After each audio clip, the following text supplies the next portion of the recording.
merong mga sinasabi sila, tignan mo yung 10, di ba yung 10 things to avoid after eating. At isa dun sa 10 things to avoid after eating, yung luwag ka ng belt mo pagka tapos mong kumain. Kasi di ba minsan yung sobrang busog ka, no?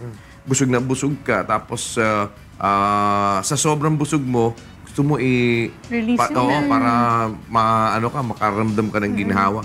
Masama daw yun eh. Ano nangyayari? Ikaw ang doktor, tanatanong ka. Ay, hindi ko alam, kuya eh. Kasi ang isang explanation kasi nila, di ba, pagka ang bituka natin, di ba, na ano yan, yung na-stretch, di ba? So when you eat, na-stretch siya. So ang mangyayari ngayon, ang stretch, pagiging stretchable niya, nagdi-depend kung ano yung hold niya eh, di ba? So pagka biglang busog na busog ka, nirelease mo yung ano niya, kasi nandun siya, bigla siyang ume-expand. Tapos, di ba, ang lumiliit din ang bituka, parang pag konti ka nang sanay na sanay siyang konting kumain, ang nangyayari sa'yo, yun lang yung konting kinain mo, busog ka na. Kasi hindi siya na-stretch. Pero pag nasanay ka, marami kinakain, na-stretch siya, kaya marami ka na kinakain, hindi ka pa nabubusog. So parang it helps daw na naka-hold yung ano niya, na hindi siya ume-expand. Dahil Kaya lumalaki siya? Oo, kasi kaya lumalaki. Yan sabi niya, ano yan, loosening the belt. Do not loosen tie around your waist belt. Loosen belt after a meal will cause the intestine twisted and blocked. Pero depende siguro, kuya, kung nasan yung belt. Kasi ako nasa hips yung ano ko eh. Yung belt ko, so hindi talaga aabot sa chan ko eh. Pagka nasa hita yung belt mo. Nasa hips ko yan nandito. So, andito sa hip bone ko yung, hips ko eh. Low waist kasi. Low waist kasi ako eh. Dito ang bewang ko eh. So, feeling ko, okay lang dito sa pag nandito yung belt. Pero syempre, na ano pa rin yun eh. Meron pa rin. Fashionista. Meron yan eh. Pa rin na ano. Tignan mo pakita mo yung 10 things na hindi, 10 things that you should not, should not be done after your meals. Sabi niya. 1, smoking. Ako naman, kahit hindi ho kayo kumain o bagong kain, bawal pa. Hindi pa rin maganda ang sigarilyo. Tapos, number 2, fruit? pagka kumain, kasi nagkakaroon ng putrefaction, sabi nila. Diba? Pagka eating fruits after a meal causes it to get stuck in the stomach with other food, so it does not reach the intestines before it spoils, which can cause bloating and GI distress. The best time to eat fruit is in the morning, when your body can best use the nutrients. Kaya may sinasabi naman sila, may sinasabi sila na eat fruits alone or leave it alone. So parang nagkakaroon kasi ng Tapos number 3, hot tea. Yung hot tea daw contains substances that can absorb the essence of your food. Yung tannin, isang compound daw yan na nakikita sa tea o sa tsaa na maaaring makaapekto sa absorption ng protein natin sa katawan.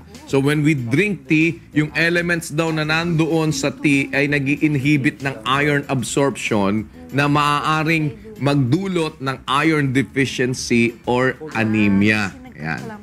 Number 4, cold water. Yung tubig na laging marami tayo dyan guilty. Diba? Sa after eating, diba?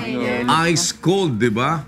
Ang ice water does not let the food digest properly o hindi niya pinapapayang matunaw yung pagkain ng maayos dahil nagiging dahilan daw ito ng clumping of food. Kaya yung mainit na tubig o maligamgam ay nakakatulong daw yon para ma-absorb natin yung mga nutrients ng mas maganda. Number 5, sleeping. Yan ang masarap gawin pagkatapos. Sometimes lumalabas siesta after lunch. Oo, kasi pagka daw tayo nahiga, yung mga digestive juices natin sa stomach ay bumabalik sa esophagus natin at nagkakaroon ng gravitational force dahil sa acidic nature. Kaya po, pwede daw yan na parang bumabalik, parang umaakyat, gano'n. Parang, di ba naralasahan mo sa lalamunan mong kinain mo? Number 5, number 6. Number 6, walking. Oh, walking after 10 to 20 minutes of your meal is good for your health and it helps Kala ko pa to 10 burn things not energy to do. before after 10.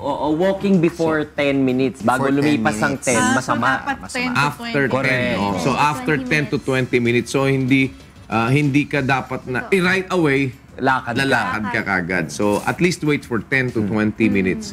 Tapos yung paliligo pagkatapos kumain. Oo. Marami sa atin guilty niyan di ba? Guilty tayo sa ganyan. Dahil habang naliligo daw tayo, yung ating dugo, yung daloy ng ating dugo ay nag-i-increase sa ating kamay at paa na nagiging cause daw ng less blood flow around the stomach na nakakapagpahina ng ating panunaw. Di ba? Wow, Tapos isa pa, yung pagkatapos kumain ay dumans. Sumayaw. Yan. Moving or dancing too much after your meal will make it tough to absorb the nutrients in the intestine. Yan. At ang isa nga ay ang loosening the belt. Eat only to the extent that is comfortable without loosening your belt. Yan. So dapat maano ka na, kumain ka ng... Tapos, drinking water before meals. Eto, merong mga kokontra dito dahil ako minsan, iinom muna ako ng tubig para wag ako makakain masyado ng madami. That's what they do when they diet. When they diet. So, ang pag-inom daw po ng tubig bago kumain ay nakakapagpa-delay ng pasok ng nutrients sa ating katawan. Yung kailangan nating nutrients na papabagal niya pagka uminom ka muna ng tubig bago ka kumain. Yan. So, those are the 10 things that you should not and you must not and you should not yan, na hindi dapat na gawin kapag katapos na ano mga ginagawa nyo dyan? Tubig na malamig. Ako, tea. Tulog. Tubig. Tea, Ito lahat. Pera sigarilyo lahat. Tea. Sa Chinese kasi tea. Hindi, paano naman siya natutulog kung naglalakad? Kakain, pagkakain, Tatayo maliligo, na. tapos maglalakad, iikot-ikot, mag-iinit ng ulo sa akin. Tapos hihiga, Grabe naman. matutulog, gigising, inom ng tubig. Tapos kakain na naman. Talagang ano no? Si Angela daw lahat. Pera sigarilyo. Hindi ako nagsusmoke ka. Kaya nga, pera sigarilyo nga. Okay, sige. Mamaya na kayo mag-away. Hindi kasi marami tayo doon Ako marami ako nung bago ko nabasa yan. Marami ako ginagawa doon. Yung minsan, pagkatapos mo kumain, di ba? Pag maigpit sito, luluwag ka. Lalo na pag galing buffet. Tapos, Yung walking after. Tapos minsan, Nakakamot pa ng tiyan. tsaka pagkatapos mo kumain, sarap matulog minsan di ba? Nakakaantok. Yan, gawain niya ni Direk That's Lito. the reason why is because lumilipat yung circulation sa tiyan eh. Yung So energy yung mo. ibang parte ng katawan mo, parang gusto mo na Nawawalan ng matulog. blood. Nawawalan siya ng May tanong ako kuya, paano matulog nakaupo? Nakapikit. Hindi, pag nakaupo, pagkakain, di ba sabi pag nakahiga? So, pagkakain, Pagka tulog. matutulog ka, pipikit ka. Ganun lang. Oo. Hindi aakit yung juice. Alam. Yung gastric juices, yung acid aakyat. Basta wag kang Technically higa. speaking. Oo. Pero tulog ka pa rin nun, ibig sabihin, di ba? Nililinaw ko lang kuya kasi hindi ko naintindihan eh. Oo nga eh. Kasi alam mo yung kabayo kung matulog na katayo. So wala siyang GERD.